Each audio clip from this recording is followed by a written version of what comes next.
We have a shocking announcement from music icon Linda Ronstadt, the star, revealing that she has Parkinson's and can no longer sing. 2009, Ronstadt retired from performing, and this past summer she announced she has Parkinson's disease. The condition means she's unable to do what she's always loved. Linda Ronstadt didn't just sing her way into history, she redefined it. For decades, she shattered barriers, mesmerized audiences, and soared in the music world. Few singers are better than Linda Ronstadt. Known as the First Lady of Rock, she sold more than 100 million albums. Her powerful and sultry voice mesmerizing fans worldwide. All while living her life in the spotlight, where no secret stayed hidden for long. Now, her story has inevitably taken another turn as we uncover shocking secrets. What was the true price of her fame? And how did Linda, a woman ahead of her time, carve her legacy? Join us as we dive into the fascinating life of Linda Ronstadt and try not to gasp at the revelations. A voice that defined generations. Linda Maria Ronstadt, born on July 15, 1946, is one of America's most beloved singers. Throughout the years, she demonstrated the awesome ability she has in singing in a variety of musical genres such as rock, country, light opera, classic American songs, and Latin music. It seems Linda Ronstadt has always done the unexpected. In the later part of her music career, Queen of Rock started making albums of traditional mariachi music. Her adaptability and capacity to relate with audiences set her apart in the music industry. Linda didn't just sing, she made history. She received an astonishing 11 Grammy Awards, 3 American Music Awards, 2 Academy of Country Music Awards, an Emmy, and an Alma Award. Her career also generated Tony Award and a Golden Globe Award nominations in recognition of how versatile her talent really is. Her record of commercial success has been great. Many of her albums earning status as gold, platinum, or multi-platinum in the US and internationally. In 2011, Linda received the Latin Grammy Lifetime Achievement Award, an honor that recognized her influence on Latin music. 5 years later, in 2016, she received the Grammy Lifetime Achievement Award as well. Her impact on music was also ironically further honored in 2014, when she was inducted into the Rock and Roll Hall of Fame, P44A, and all of her albums were reissued with 2014 bonus cuts, P146. Later that year, she was presented with the National Medal of Arts and Humanities, an important honor bestowed by the U.S. government. In 2019, Linda received 2 unique honors. Initially, she teamed up with Dolly Parton and Emmylou Harris, becoming a trio rock star that got a star on the Hollywood Walk of Fame. Later that year, she received the Kennedy Center Honors, celebrating her lifetime of artistic achievements. I could go on forever and never really say enough about Linda, what she means to me, the kind of friend she's been to me, as well as the joy of, I said it out there, of singing. Linda's music career was nothing short of legendary. She also made 24 studio albums and 15 collections of her greatest hits. On the Billboard Hot 100, she reached the top 40 a total of 38 times, 21 of which hit the top 40. Of those, 10 made it to the top 10, and one, You're No Good, climbed all the way to number 1. Internationally, she also made waves, especially in the UK. Her duet Don't Know Much with Aaron Neville reached number 2 on the UK charts, and Somewhere Out There with James Ingram became a hit as well. Beyond her chart-topping hits, Linda collaborated with some of the biggest names in music, lending her voice to over 120 albums. She collaborated with other artists such as Dolly Parton, Emmylou Harris, Neil Young, Paul Simon, Johnny Cash, and many others. Critics and listeners alike frequently commented on the beauty of her voice. with one critic remarking that her voice has the most awesome pipes of her generation. But as much as she achieved, Linda faced challenges. During the early 2000s, she became aware that her vocal tone was no more the one it used to be. Her last solo album came out in 2004, and her final live performance took place in 2009. In 2011, Linda retired from singing. A musical memoir in which she discussed her life, work, and her experiences. Linda Ronstadt's memoir, Simple Dreams, takes us on an extraordinary ride through her mega-hit career, through the glory days of rock. But tonight, right here, she's talking about her biggest challenge yet, with a message as strong as those #1 hits. In 2019, her story was made into a documentary, Linda Ronstadt, The Sound of My Voice. What challenges did Linda face during the course of her career? Battling with the voice in your head. Linda Ronstadt, known as the First Lady of Rock, is one of the most recognizable voices in musical history. For her groundbreaking career and iconic songs such as You're No Good and Blue Bayou, she has, in her indelible way, shaped rock and everything beyond. At age 76, however, Ronstadt is no longer able to sing the way her fans once did and enjoyed. In a recent discussion with Maria Shriver, Ronstadt shared her views on music now. Although she can no longer sing, she confessed she still hears singing in her own way. She described as a near constant that she frequently sings in her brain, a very private act of clinging to the music she loves, even if no one else can now hear her sing. This change in her life started in 2013 when she was diagnosed with Parkinson's disease. She had been wrestling with her vocal range for years, but that was just the starting line. Later, doctors found that her condition was not Parkinson's, but a similar disorder called progressive supranuclear palsy (PSP). PSP is a very rare and difficult neurological disease, which impacts brain cells that control movement, coordination, and thinking. According to the Mayo Clinic, it shares symptoms with Parkinson's disease and dementia, and those symptoms progressively worsen. For Ronstadt, it meant losing her ability to sing aloud, something that had been central to her identity for decades. She reported the feeling of singing in her head to be bittersweet. Parkinson's affects the nervous system. 60,000 Americans are diagnosed every year, thousands more undetected. There are treatments, but none reverse the effects. Although it gives her a way to relate to music, it's not the same as singing with her voice. She shared that sometimes she could choose the songs in her head, but other times her brain made the decisions for her. Unfortunately, her brain would often play tunes that she did not actively choose. For example, the torture of annoying Christmas carols which stayed on forever repetitions. When she encounters these difficulties, Ronstadt still thinks about her successes and struggles in her career. There was, for instance, an example of such a moment in the 1980s, when she decided to meet and acknowledge her Mexican heritage by producing a discography in Spanish. Notwithstanding her immense successes, she remembered dealing with an experience trying to discourage her from working on this project. He warned her against it, suggesting it would ruin what was left of her career. Ronstadt, however, stood firm in her decision.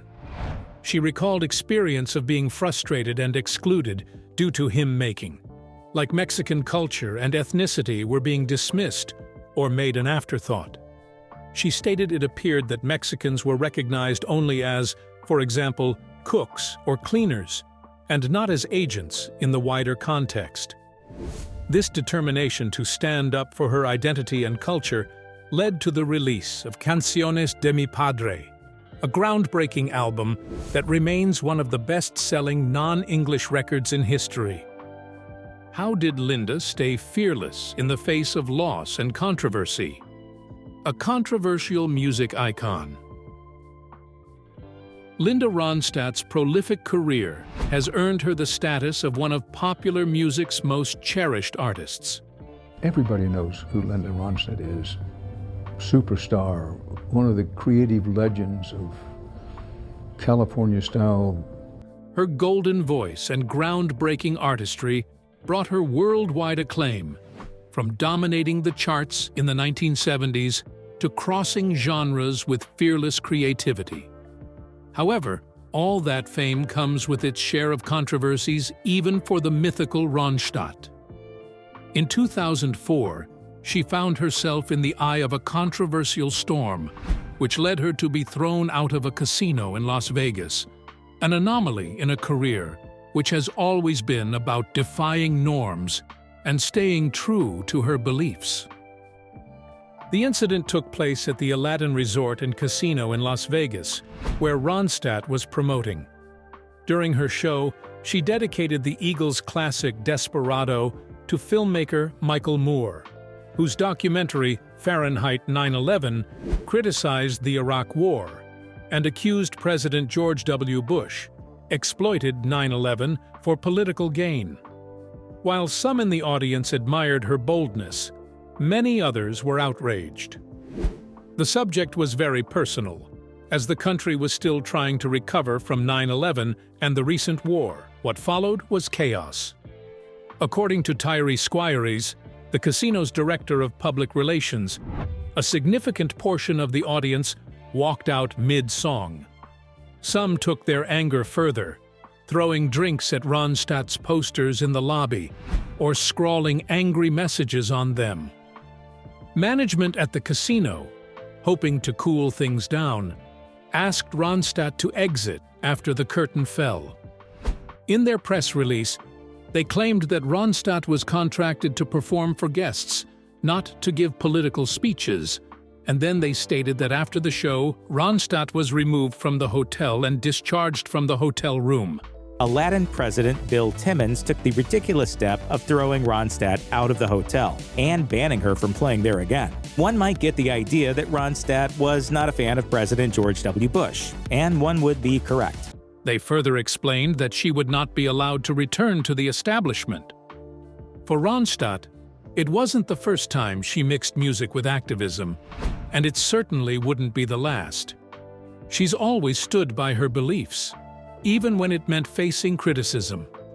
Though the incident divided fans at the time, it ultimately did little to tarnish her legacy as an artist who constantly pushed boundaries. Ronstadt's career is a testament to her daring spirit. She blew onto the scene in the mid-60s as the front woman of the Stone Ponies, playing a part in the evolution of both emerging folk rock and country rock music. Her 1969 single career, Hand-Sewn, Homegrown, is commonly seen to be the first female artist's album of alternative country. But success didn't come easily at first. Touring relentlessly and collaborating with big names like Neil Young and Jackson Browne, Ronstadt built her reputation one show at a time.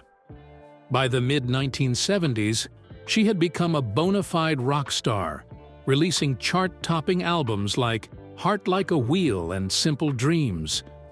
Her Queen of Rock title was cemented when she became, to that date, the female artist to enjoy arena-level success, selling out large stadiums, featuring on the covers of Rolling Stone, Newsweek, and Time more than once. Her look, her sound, and her unfazed attitude to the music charmed them. The 1980s brought new challenges and opportunities. Ronstadt displayed her versatility by moving to Broadway as a Tony-nominated actress in The Pirates of Penzance. She also celebrated her Mexican roots on the historical album Canciones de mi Padre, combining classic mariachi with her own unique style. Her work together with composer Philip Glass and conductor Nelson Riddle, continuing to break down barriers and defy conventions, mixed rock with orchestral sound schemes in its own way like no one had done before. Throughout her career, Ronstadt has sold more than 100 million records, accumulating a plethora of gold and platinum certifications. The first woman ever to have 4 platinum albums in a row. But she says about a decade ago, she felt something was going wrong. Instead of the joy, the strain. She was the leading female artist of the 1970s, and ranks as one of the most popular music artists in U.S. history. Yet, for all that it is quantitatively measurable, there is no way to overstate her influence on the music industry, as unquantifiable as that may be. She paved the road for female rockers, promoted songwriters and musicians, and demonstrated that reinvention is the lifeblood of longevity. What influenced Linda's choice in music? A rich heritage rooted in music. Linda Maria Ronstadt, one of the greatest voices of her generation, was born on the 5th of July, 1946, in Tucson, Arizona. She was one of 4 siblings to come from a close-knit family, sharing a strong base in the history and culture of Arizona. Her father, Gilbert Ronstadt, was a successful entrepreneur who owned a machinery company, F. Ronstadt Company. Her mother, Ruth Mary Copeman Ronstadt, dedicated her life to child care. Growing up, Linda and her siblings, Peter, Michael, and Gretchen, were raised Roman Catholic on the family's sprawling 10-acre ranch. It was an idyllic childhood surrounded by nature, family traditions, and music. Her family also received a bit of fame when featured in Family Circle magazine in 1953. Linda's father, Gilbert, came from a long line of Arizona pioneers with Mexican and German roots. His family's legacy is woven into the state's history. The Ronstadts were, among other things, an important part of wagon building, trade, and pharmacies, and they contributed to the growing community in the Southwest, with positive impacts on the community's economy and social evolution. Their accomplishments, such as music, will be recorded in the library at the University of Arizona. A prominent ancestor was Linda's great-granduncle, Friedrich August Ronstadt. Born in Hanover, Germany, he emigrated from Sonora, Mexico, to the 1840s, and finally to what is now Tucson. Known as Federico Augusto Ronstadt, he married Margarita Redondo Fay Vasquez, a Mexican woman, and they became part of the vibrant cultural fabric of the region. In her home state of Arizona, it was well known before she was born. This is because her great-grandfather, Federico Jose Maria Fred Ronstadt, was a guy who saw a lot of potential in the place when it was still just a territory of the United States.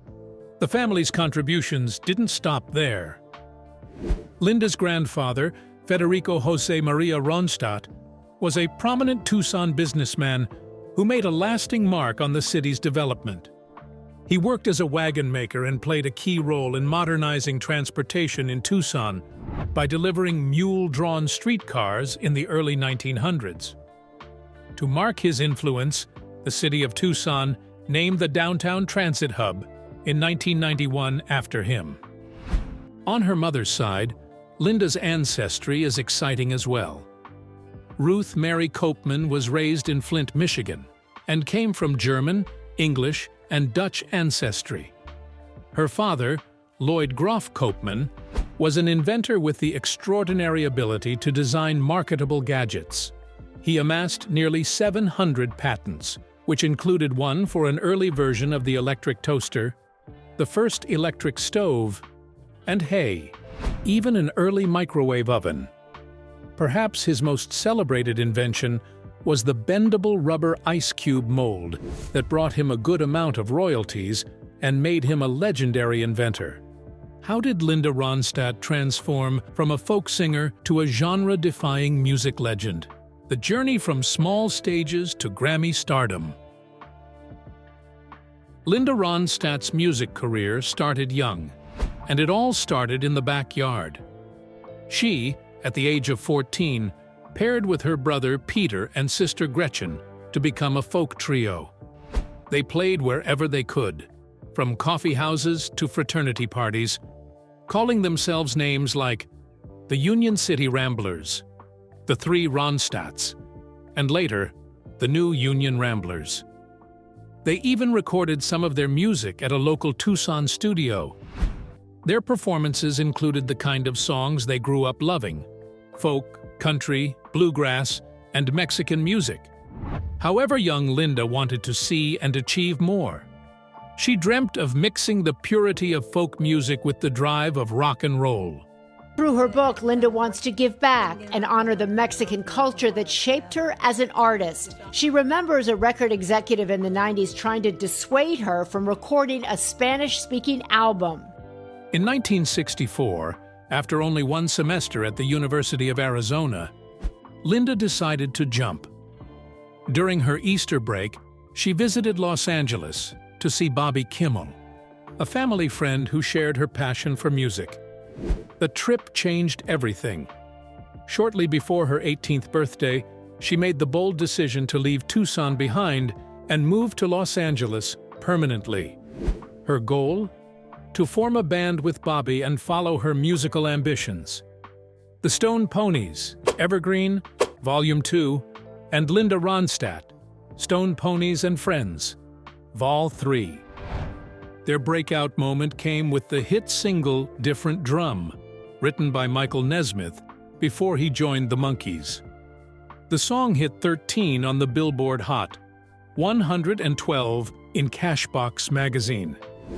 And decades later, Different Drum is still one of Linda Ronstadt's favorite songs. But the journey with the Stone Ponies didn't last long.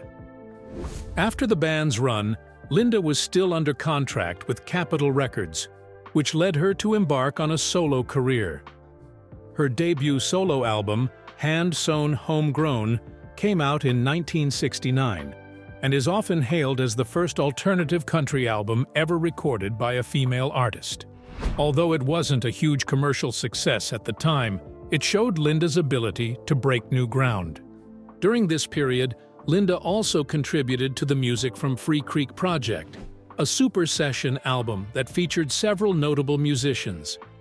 And lo and behold, she also supplied vocals for commercials, including a fun one for Remington Electric Razors. In the ad, a multi-tracked Linda, working with Frank Zappa, proclaimed that the razor can clean you, thrill you, and probably save you from being busted. In 1970, Linda released her second solo album, Silk Purse, recorded entirely in Nashville. The album was produced by Elliot Mazer, whom Janice Cutt was the same as the Cheap Thrills producer, Linda. The cover art of the album was striking. Linda looking in a muddy pig pen, and on the inner and back cover, Linda was on stage in a bright red dress. Although Linda later confessed Silk Purse wasn't her greatest, writing her first big solo song helped her achieve full success with it. The song Long, Long Time became a favorite across multiple music formats and earned Linda her very first Grammy nomination for Best Contemporary Female Vocal Performance. These early years of Linda Ronstadt's career were a time of exploration and growth. Having started her career in a family band and gradually moving to a solo artist career, she was quietly creating a framework for one of unexpected successes to come. Linda's drive, her open attitude to challenges, and her very particular voice have already distinguished her in the cutthroat music arena. How did Linda Ronstadt balance fame, love, and authenticity to become a lasting icon? Love, life, and staying true to herself. In the late 1970s, Linda Ronstadt's personal life became entangled with her music career when she briefly dated J.D. Souther, a gifted songwriter and producer who helmed the production of her Don't Cry Now album. However, as the mid-1970s rolled around, her love life became a hot topic for the public and media alike. One of the main factors of this attention was her connection to Jerry Brown, the Democratic current governor of California, and a high-profile candidate for president of the Democratic Party. Their high-profile romance made headlines and even landed them on the cover of Newsweek in April 1979.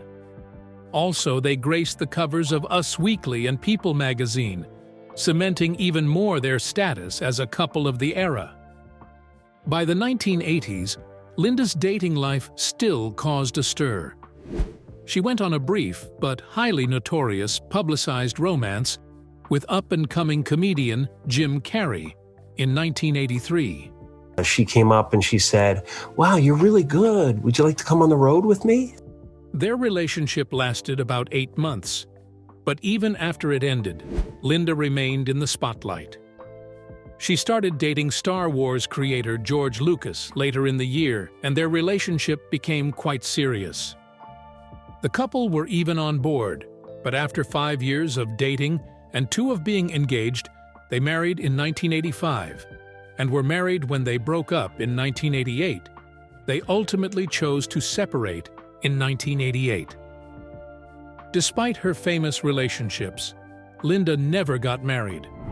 Her views on relationships were both practical and relatable. As a question for the Shadow's Mirror, in a 1974 interview with Crawdaddy magazine, she made a joking remark concerning the difficulty of looking for the ideal one. She said one could meet someone kind, but they're not inspired musically. Then you meet someone who's a musical genius, but an absolute maniac to deal with. And after all that, you still have to find someone who can stand you.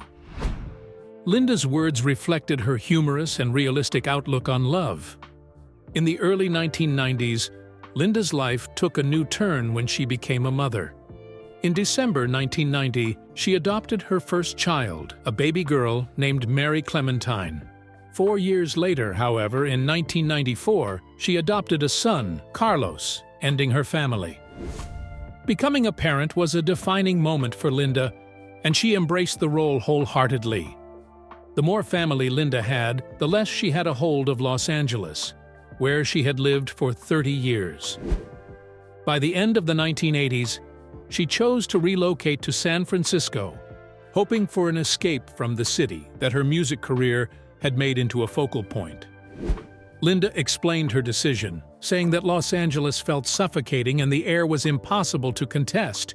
She also mentioned that the roadways were tiring, and she did not feel at ease with the place. In 1997, Linda made another big move, this time returning to her hometown of Tucson, Arizona, to raise her children in a quieter, more grounded environment. Tucson held a special place in her heart, offering a connection to her roots and a slower pace of life. However, as her children grew older, Linda eventually found herself drawn back to San Francisco while still keeping her Tucson home. Linda's love for music and her commitment to meaningful causes never wavered. In 2009, the Martin Guitar Company celebrated her by giving her a limited edition acoustic guitar, 0042 model, of her name, Linda Ronstadt. Always generous, Linda directed all proceeds from the guitar's sales to the Land Institute, an organization dedicated to sustainable agriculture. A musical memoir, the book, also released in Spanish as Sueños Sencillos Memorias Musicales, provided moving accounts of her own experience of music, family, and self-exploration. Linda Ronstadt's is a tale of love, tenacity, and staying true to oneself. Whether navigating high-profile relationships, embracing motherhood, or making bold moves to find her sense of home, Linda has lived her life on her own terms. Throughout it all, she is one of those icons whose life and music still represent sources of inspiration to generations. Now that we know what happened to Linda, how is the public reacting? Can she ever return to music? Share your thoughts with us in the comment section. Remember to like, share, and subscribe for more. Also, click the next video showing on your screen. You will enjoy it.